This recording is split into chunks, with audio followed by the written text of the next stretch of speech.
in terms of today's kind of topic, we're defining success for a lead magnet as getting people on your list, but going even one step further than that. And this is where people often make the misstep when they create lead magnets. They're just focusing on growing their list in general, but it's really, really important that we're growing our list with people who actually have a purchase intent.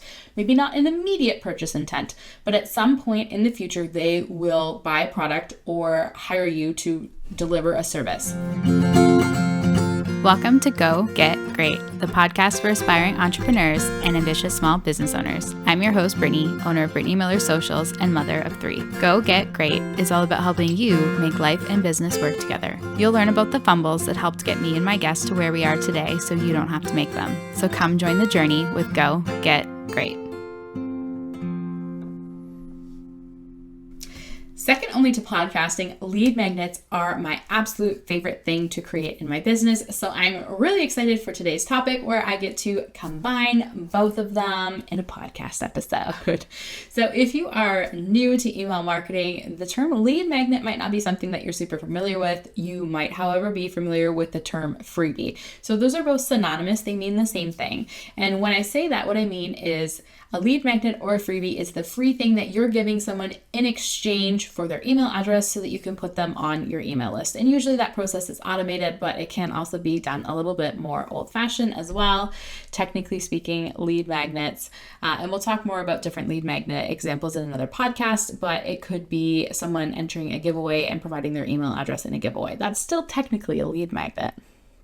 So, like I said, if you're new to the world of lead magnets, this is going to be a really helpful episode for you. But if you're listening going, well, I already have one or maybe multiple in my business, I'd still like you to stick around because I do actually have a few tips and suggestions for you later in the episode. And I do think that the content is going to be helpful for you. So continue listening from here. But if you want to, you can use the show notes to skip ahead to the section where I'm specifically talking about when you already have lead magnets in place.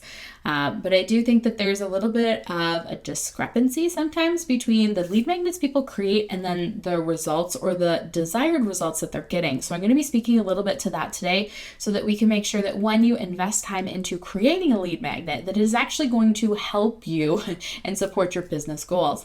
And more often than we would like to see, that doesn't always happen. So we're going to be sharing some of my lead magnet tips and tricks for you today, along with some big picture strategy that you need to know so that what I'm suggesting makes sense. Okay, so the goal of the lead magnet, we're going to start here today, is to get people, typically from your social media platform, onto your email list so that you can continuously build trust and drive sales. But like I mentioned earlier, it doesn't necessarily have to be strictly social media. It could be from anywhere. But basically having someone who maybe doesn't know you yet or maybe knows you a little bit but isn't on your email list to get on your email list. So that is what the function of a lead magnet is.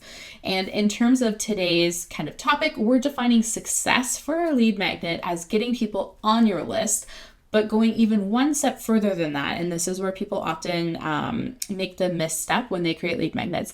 They're just focusing on growing their list in general, but it's really, really important that we're growing our list with people who actually have a purchase intent.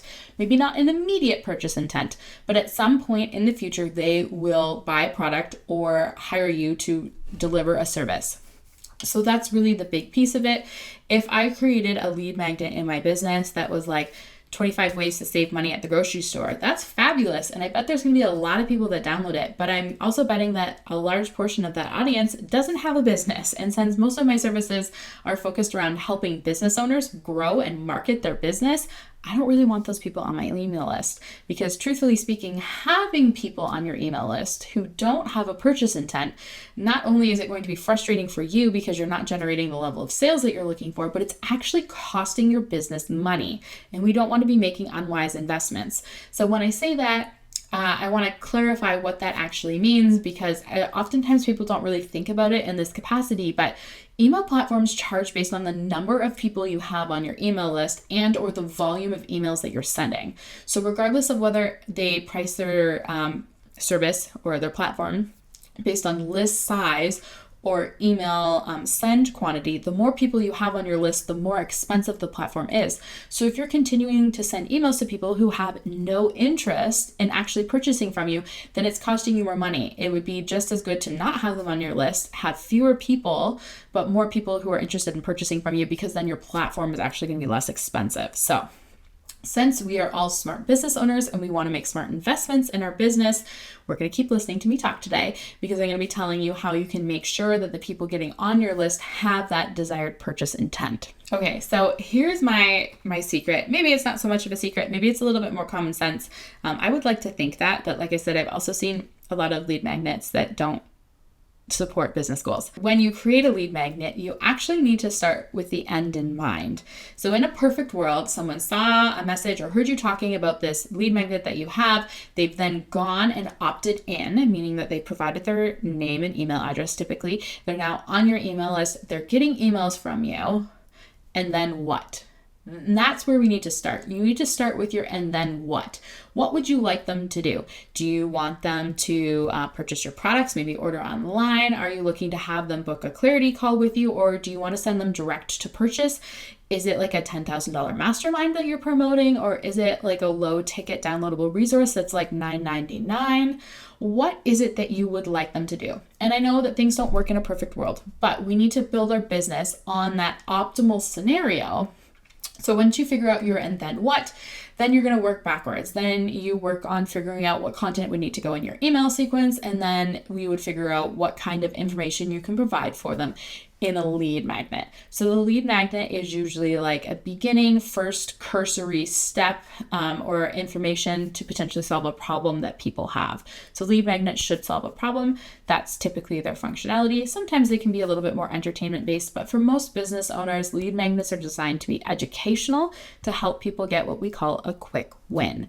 So we want them to be able to read a little bit of information and then take action and get a desirable result, whether that be in their personal life or in their business. It applies to all kinds of lead magnets here. So when everything works in a perfect world, what do you want them to do? And I also think that it's important to note too that your desired action could be to have them follow you on YouTube. Like, it doesn't always have to be tied to a monetary thing in your business. Often it is, but it doesn't have to be. But you still need to figure out what that step is that you want them to take, that desired result, and then work backwards from there.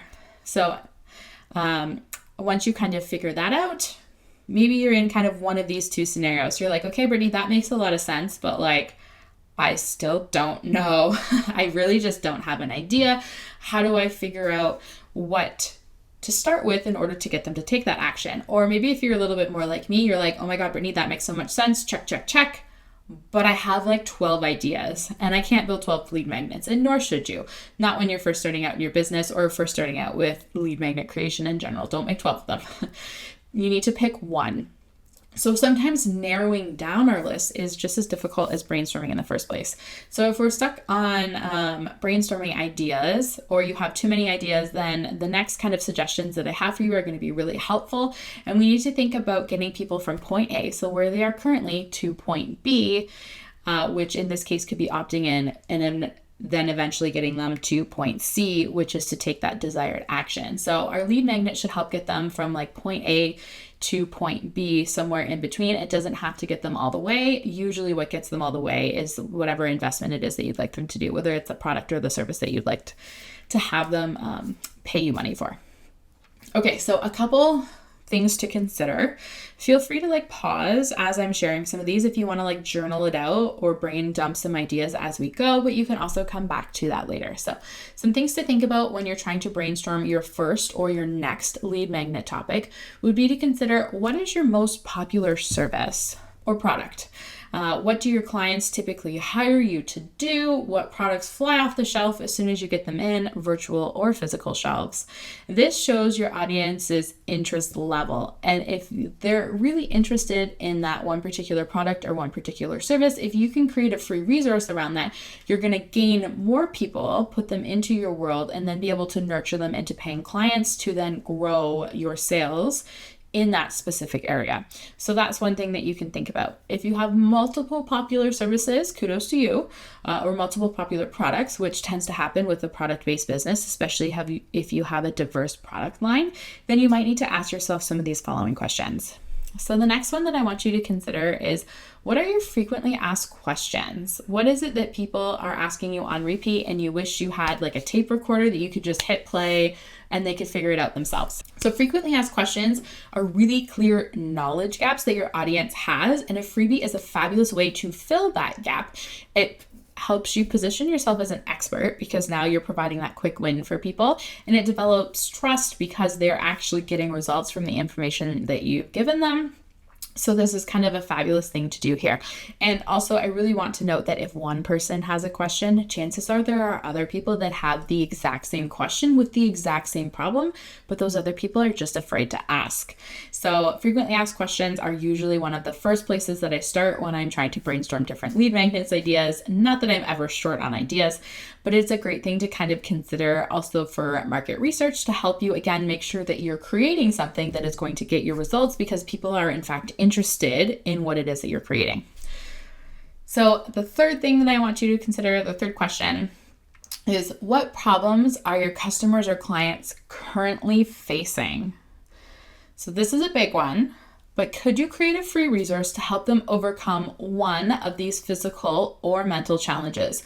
Or maybe it's not a big step, because sometimes problems are a little bit monumentous, but can we break it down and give them even one small piece of a solution to a much bigger problem? So for example, if someone's problem is that they didn't have any disposable income to save for a vacation, maybe you could help them figure out how they could cancel 2 subscriptions to make an extra $25 a month and then put that $25 into a vacation fund. They may in total need to save $20,000 to take a vacation to Europe, but you're helping them with one little small thing that they can do. And then once they trust you with that, if you have like a course or coaching options or accountability groups, etc., they're more likely to want to work with you because you've helped them get that immediate result. In the span of a month or a couple months, they've now saved $20, $50, $100. Might not sound like much when they're reaching a $20,000 goal, but that's a lot more money than they had put aside before they started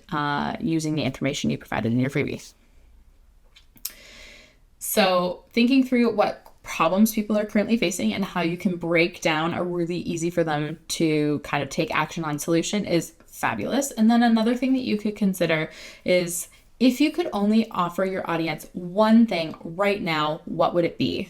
So this is kind of similar to the last question, but oftentimes I find when I ask myself it this way, I come up with different ideas than when I answered the last question. So I wanted to put this one in here too, but what could you teach them or have them take action on that's going to get them the most or the best results right now or in a very short period of time? And sometimes those are different solutions for people.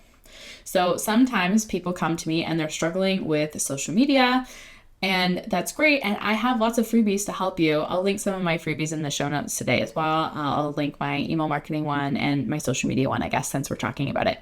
And that's something that they need.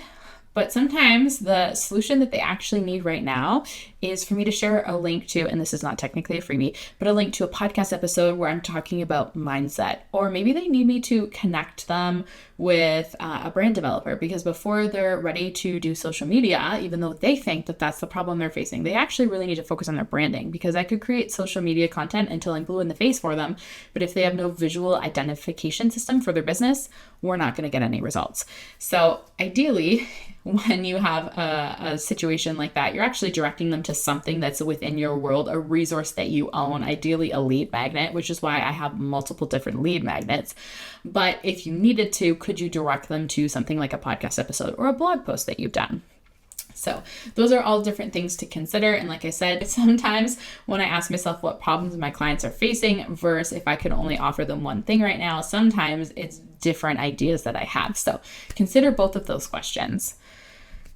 And then I have a couple, we're gonna just, 2 worst case scenarios here. If you've made it all the way through this list and you're like, Brittany, I've got nothing, or Brittany, I still have too many things, then if you have too many things, my suggestion for you would be to go and see what other people in your industry are doing. Now, and again, I feel like I shouldn't need to, but I'm going to reiterate this anyway. Please do not copy what someone else is doing. Like, not verbatim. If they have a similar idea, can you tweak it? If they're sharing social media templates, can you put social media templates together, but have them be totally different, designed or functioned or whatever? Put your own creative spin on it. But see what else is out there, because hopefully the people that you're researching and looking for in your industry have done their market research homework. They already know what some of the gaps for people are, and you can do something similar and kind of pull more people that are just interested in kind of how you present the information. So that's one option for you. But again, use that sparingly and just for inspiration. Sometimes going down this rabbit hole can actually be counterintuitive to our own productivity. So just be really, really mindful of that. And if you're like, Brittany, I'm on the opposite end of the spectrum, I've got absolutely nada. A lot of people are like, oh, my business, I get this from businesses that tend to be in the financial area or anything that has to do with numbers. They're like, my business is too boring. Nobody is interested. Nobody wants to learn how to do any of this. Well, I know that it might feel that way, but truthfully, that's a limiting belief. And there is always something that you can put together that someone is going to be interested in. And that someone has a lot of other someones that are very similar. So it's never like you're creating a lead magnet for one person and then, you get your one opt-in and then you have to go out and create a new lead magnet. I guarantee you that there is something that we can do in your business that's going to be somewhat fun, somewhat exciting, somewhat educational, or really very fun, very exciting, very educational, and is going to get you results. And sometimes it takes a little bit of help in the brainstorming process to do that. So my free option to help you with your brainstorming is to ask ChatGPT. So I haven't tested this prompt in a little while, so forgive me if it doesn't give you 100% fabulous results on the first try, but you could use a prompt something like, I am insert your business information. So like, I am a social media strategist. I help blank clients. So you add some information about who your target audience is. So I help other small-based business owners with, and then insert information about your transformation statement, practical, easy to implement marketing strategies to help them generate more sales on social media would be an example of something that I help people with in one facet of my business anyway. Can you suggest 15 different lead magnet options that I could use to help me connect with my ideal clients and help them solve a problem that they're facing? So that's a prompt that you could try. You could also do it in a little bit of a different way. Keep the beginning the same, but say, can you identify 15 different things that my ideal client might be struggling with in this area? And then sometimes just helping you with the pain point research. That's what we would call that, pain point research. Then you'll be able to see, oh, okay, well, these are some things that they're struggling with. Well, if this is something they're struggling with, then this is, I have an idea of something that I could create for that. So ChatGPT is a great brainstorming resource. Please, please, please, please, please do not use ChatGPT to write your entire lead magnet. I guarantee you that it is not going to have the level of clarity, likely, and also results that we're looking to get our audience rather. It's a great brainstorming tool and it can help with some of the writing, but you can't just be like, okay, cool, I really like idea number 4, go ahead and write this for me. Because there's also a lot of pieces that need to be included in a lead magnet that ChatGPT isn't going to do because it doesn't have the same strategic functioning or the experience level that I have. So conversation for another podcast potentially, but definitely something that I'm including in my upcoming course, Inbox to Income. So there are best practices for lead magnet content, but I want to stay focused on helping you figure out your topic right now, because usually once you have an idea, it feels a lot easier to action it. So worst case scenarios, do some market research yourself. Well, do some market research regardless, but you could do some industry creeping and see what other people are doing, or you could ask ChatGPT for some brainstorming ideas. If you'd like some more customized one-on-one support, then I would love to connect with you. This is a fabulous kind of topic of conversation for my 90-minute hot seat coaching. So we can kind of dive into, what your goals are, what your business product or services are, and then how we can identify a pain point that your ideal clients are facing, and then create a lead magnet topic. And then usually we also walk you through kind of how you would put the lead magnet together, what information needs to go in it. And then once the lead magnet's done, kind of what are the next steps. So I love doing things like that in coaching sessions. And that's a really accessible way to work with me if you don't need a full-blown email setup. But if you do, then that's an option as well, where I create the lead magnet for you. And then I also do all of the back-end pieces of the opt-ins and the email templates and getting your list and everything like that sorted out for you. So again, I'll link some of that information in the show notes for you so that you have it. So spend some time thinking or journaling on these questions. Like I said earlier, if you haven't been stopping and writing things down as we've been recording, make sure you set aside, I would say probably 20 to 30 minutes to kind of go back through the questions and really like sit with them and think about it and brain dump all of your ideas. There are no bad ideas to begin with, but having all those ideas out on paper will then help you narrow down your list, and then you'll have a really wow lead magnet topic by the end of it. So that's really exciting. Okay. So I promised to share some tips if you already have lead magnets as well.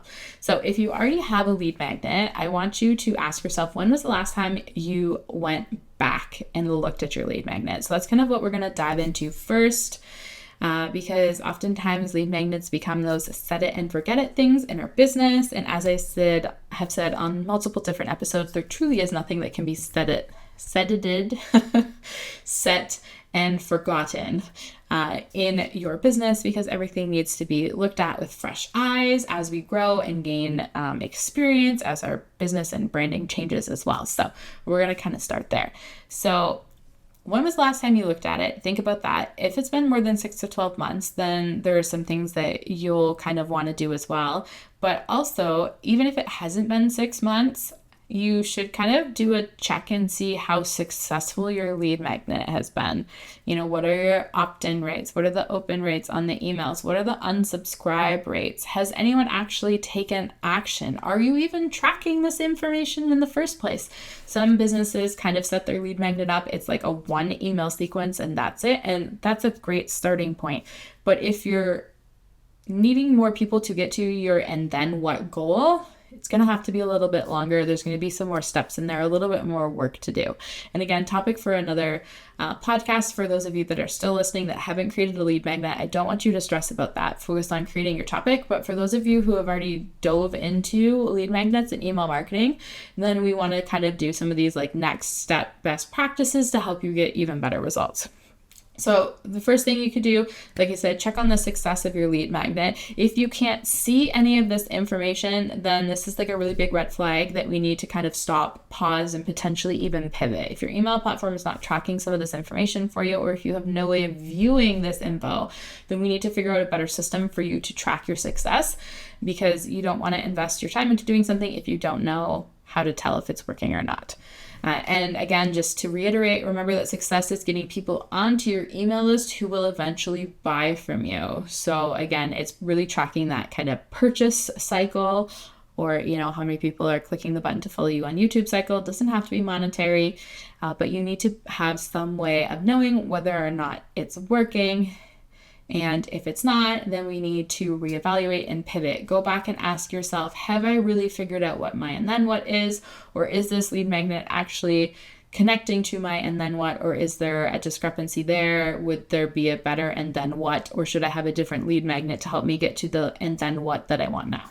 So it's just something actually that I would like to say is you don't ever have to scrap a lead magnet. It's usually not that the lead magnet itself is bad. And this is a much bigger conversation, which I'll come back to in a different podcast episode, but I know that it's included in my course as well. So you never need to scrap a lead magnet. Usually there are just small things that need to be tweaked. So if you checked and you're not seeing the success that you're looking for, then there's a lot of different things that we can evaluate to determine what actually is not generating the success that you're looking for with it. But I don't want you to be like, oh, it's not working, I'm going to like put it in the virtual trash bin. There's usually different things that you can do before it would ever get to a point where you would need to do that. The only time I would ever say scrap a lead magnet, and again, don't ever delete anything, but like, you know, take it off your website, stop promoting it, is if there is no connection to the product or service that you offer. So again, going back to my example from earlier, 25 tips to save money at the grocery store. If that was a lead magnet that I was actively promoting, and again, my products and services are social media, email marketing, podcasting related, then I would quote unquote scrap the lead magnet. I would take it down. I would always keep it because you never know. Maybe I would decide to pivot and be more of like a lifestyle brand later. Hint, hint, that's something that I would like to do. But that's like many, many years down the road. But you would never want to like delete anything permanently, but you would be like, okay, this is not aligned. Let's turn this off. Let's see what else we can do that's going to help me get whatever goal I have related to social media, email marketing, and podcasting. So something to think about. And even if you're like, okay, well, I'm not going to scrap it, we're going to like do some tweaking and some adjusting, then that's great. But I do also want you to know that even if you're doing all this tweaking and adjusting, you should be continuing to create lead magnets in your business. Most businesses, most successful businesses have multiple lead magnets, the same way we have multiple different marketing channels, because you never want to put all your eggs in one basket. Let's say that your lead magnet was, 6 ways to find new clients on Twitter. Well, Twitter now became X, and a lot of people that I've talked to have stopped using it. I was truthfully never on the platform in the first place, so I don't have a lot of personal experience with this. Don't hate me, but that was the example that came to mind. But as things like that change, well, if that was your only lead magnet and suddenly everyone's not using Twitter/X anymore, then you have nothing. But if you have lead magnets in other areas too, like how to use your your Twitter content in your email strategies, well, you can still have people download that. Even if they're not using the platform, they can still go back and take the information that you've shared with old content that they have to create new emails. And again, maybe that's not the world's best example, but I just want you to know that you need to have more than one. So presently I have, technically speaking, I think I have 5 lead magnets, but one of them I haven't looked at in a while. And I've done that intentionally because I know that I want to transition it into a blog post. So that's something else to consider too. Even if you're like, no, Brittany, this like is absolutely got to get scrapped. See if you can repurpose it in a different way. Maybe it's not a good lead magnet anymore, but maybe it's an okay blog post, or maybe it would be a good topic for a podcast episode, and you can just kind of read your way through the lead magnet that you created.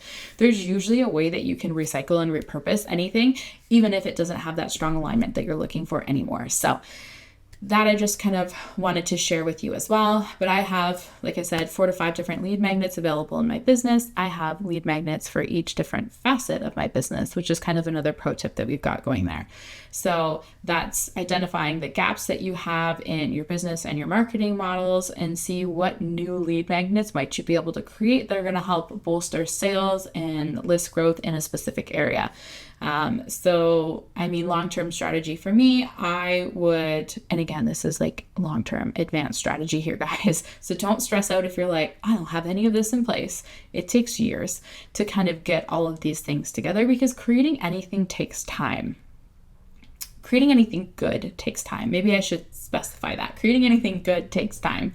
I would like to have a lead magnet that kind of focuses on an entry-level way for people to get in for all different areas of my business. So that means a lead magnet that leads into all of my different service offerings, a lead magnet that leads into all of my different course offerings, potentially even lead magnets that help me sell the products that I have. So you can use lead magnets in a multitude of different ways. And again, I have everything times 3 in my business, since I technically have 3 different services available under my business umbrella. So I will have lead magnets through the roof, but not everyone's going to be like that. If you're very focused and you're like, I create WordPress websites, kudos to you.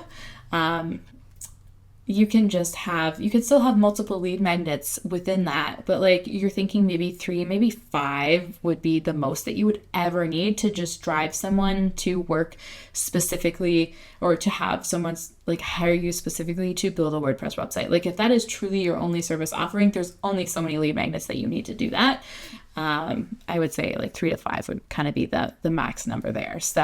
But just kind of review all this information and then ask yourself, is it time to create another lead magnet for my business? Is that what I really need? Do I have gaps in my like client attraction and marketing funnel? Or can I just spend a little bit of extra time refreshing, revamping, maybe creating some different marketing material for a lead magnet that I already have, so that I can get even better results with it? And like I said, whether you're just getting started and you want some help brainstorming and figuring out like what your process should be to create your lead magnet, or maybe you're in the second half of this episode and you're like, okay, I really want to get better results. Help me identify some of these gaps. Again, that's something that we can do in my 90-minute hot seat coaching sessions as well. So again, linked in the show notes. Or if you're like, I just want to hand this whole process off, like I said, I do have a completely done for you email setup option where I tackle everything. Or I also have my course coming up. So I will see about getting a wait list together for my course and see if I can link that in my show notes as well. I've been more focusing on the course content creation process, and I haven't done some of the administrative things. But if that's something you're really interested in, then make sure you at least send me a message, and I'll just make a mental note of it for now to let you know when my course is coming out. I'm really hoping that it's going to be early spring 2025, maybe. Don't hold me to that because lots of things change between now and then, and you know me and my ideas. But that's kind of my goal for the time being. So I just kind of want to put some of that stuff on your radar because I know that some people look into different things in their business like months before they do them. Like I'll research something up to 6 to 12 months before I'm actually ready to kind of step into that because I need to know the process and I need to understand how many hours it's going to take so then I can then put it in a time place in my calendar where I have the time to commit to it. And it's not always right then for me. Sometimes it's future planning. Maybe I'm just weird like that. I could just be very weird like that. But yeah, so just kind of letting you guys know that. So I hope that you found this episode really, really helpful. Like I said, lead magnets are something that I'm so excited about because they are just truly so different. Most businesses, like, I don't know that I've ever seen two businesses. Well, there are truly no two businesses that have the same lead magnet. You see lots that have similar topics. Social media templates were really popular a couple of years ago. I don't see them as much anymore now. But even within that, like I said, there's just so many ways that you can do them. You could do 10 different social media templates to sell a physical product versus 3 real templates to build brand awareness. Like there's so many different ways that you can be creative and individual and unique in a lead magnet, and just taking what you love and your expertise and helping you narrow down a topic and then bringing it to life. That just lights me up. And I love it, love it, love it so much. And truthfully, lead magnets are one of the best things that you could spend time working on in your business because they do have such a high ROI when you get it right and you nail it. And people are like, oh my God, yes, here's my email address. I cannot get on your email list fast enough because this is exactly the solution that I was looking for to the problem that I'm facing. So really dialing in your lead magnet can like explode your list growth, which is really helpful for your business, especially when you couple it with paid ads, which again, separate concept or separate topic for another conversation. But all of this is kind of the starting place. So we need to pick a topic that's really aligned, and then we can just keep building and building and building and building. And then it's just going to multiply and explode our results, which is so awesome. So I am done nerding out over lead magnets for now, and I will see you guys again next week on the Go Get Great podcast. Thank you so much for tuning in to Go Get Great. I hope you found some useful tips and tricks that can help you make life and business work together. If what I said resonates with you, please share it on social media, and don't forget to tag at Brittany Miller Socials so that I can celebrate you for taking those first steps towards achieving greatness. Remember, success doesn't happen overnight. It takes dedication, hard work, and a lot of spirit. So don't be afraid to dream big and go after what you want. Keep striving for greatness. You get closer with every step forward, no matter how small they may seem. Until next time, go get great.